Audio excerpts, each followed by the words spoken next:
Both sides in the Ohio special election are declaring victory. The AP has not called this race yet, but for both sides, there's a real incentive to cast this as a win, actually, no matter what the results actually show.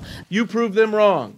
For Democrats, this is a seat that in any other year would have been one that they wouldn't have even spent much attention on, paid much attention to, spent any money on. This is a reliably Republican seat. So the mere fact that Democrats were in a competitive position in this district is a big victory for them. Obviously, moral victories only get you so far in politics. If Democrats do hope to actually take the House back, they're going to have to get over the finish line in a lot of these close races and in these races in Republican districts that have looked tight. For Republicans, this was a seat, again, that was supposed to be safe for them. This is a reliably Republican area.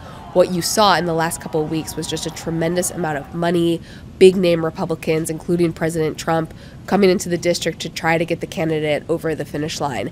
If the seat is going to stay in Republican hands, obviously that is a victory for Republicans, but it also sends a message to the party that seats where they expected they could hold on very easily in this election might not be the case anymore. And the worry for Republicans looking ahead to the fall is that when you have all of these seats that are on the ballot, they can't invest the time and the money that they did to save this seat. They're going to have to use their resources more judiciously, can't put all of the party leadership on the ground in every seat that could potentially be competitive this fall.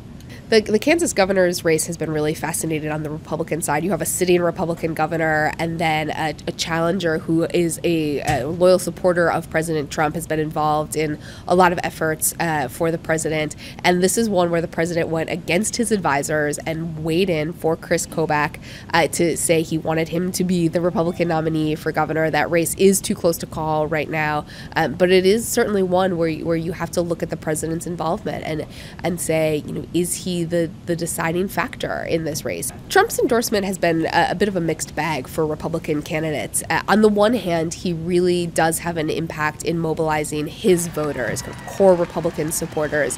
When he gets out there and either tweets about a candidate or goes and campaigns for them on the ground, it can have an impact with his voters.